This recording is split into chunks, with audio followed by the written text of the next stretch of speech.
Hi friends, welcome back to నాగలాసెస్ channel.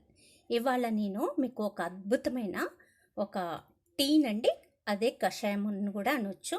ఈ టీని ఎలా తయారు చేసుకోవాలి, దీనివల్ల ప్రయోజనాలు ఏంటో అన్నీ చెప్తున్నానండి. ఇందులో యాంటీ ఆక్సిడెంట్స్, ఆ తర్వాత ఇన్ఫ్లమేషన్ని తగ్గించడానికి, వెయిట్ లాసింగ్కి, ఇన్ఫెక్షన్స్కి, అన్నిటికీ సర్వ రోగాలకి కషాయం అనేది పనిచేస్తుందండి. మెయిన్ కరోనా పేషెంట్స్కి ఇది బాగా యూజ్ అయ్యే కషాయం అండి. దీంట్లో నేను తీసుకుంది వామండి.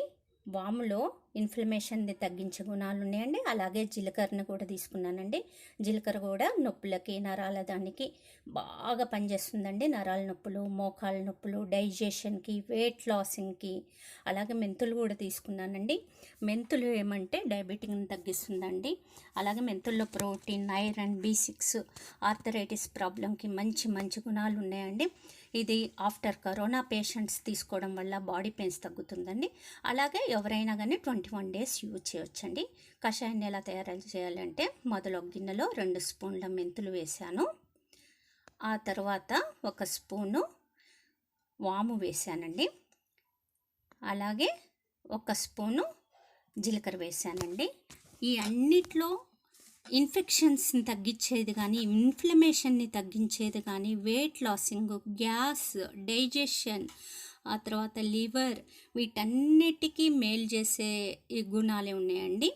ఇవి జనరల్గా మనం రోజు వంటిట్లో వాడే పదార్థాలే కాబట్టి మీరు సంకోచం లేకుండా ఈ కషాయాన్ని తయారు చేసుకోవచ్చండి. దీన్ని స్టవ్ మీద పెట్టేసేసి వెలిగించేసి కషాయాన్ని తయారు చేసుకున్నానండి. తయారు చేసుకున్నాక చల్లారబెట్టే కషాయం చూడండి రెడీ అయింది.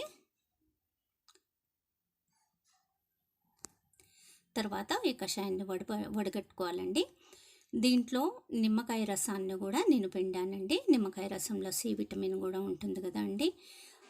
ఇది ఎంతో మేలు చేసే సర్వరోగ నివారణ కషాయం అనొచ్చండి. ఫ్రెండ్స్, మా ఛానల్ ఇష్టమైతే మీరు షేర్, లైక్, సబ్స్క్రైబ్ చేయండి.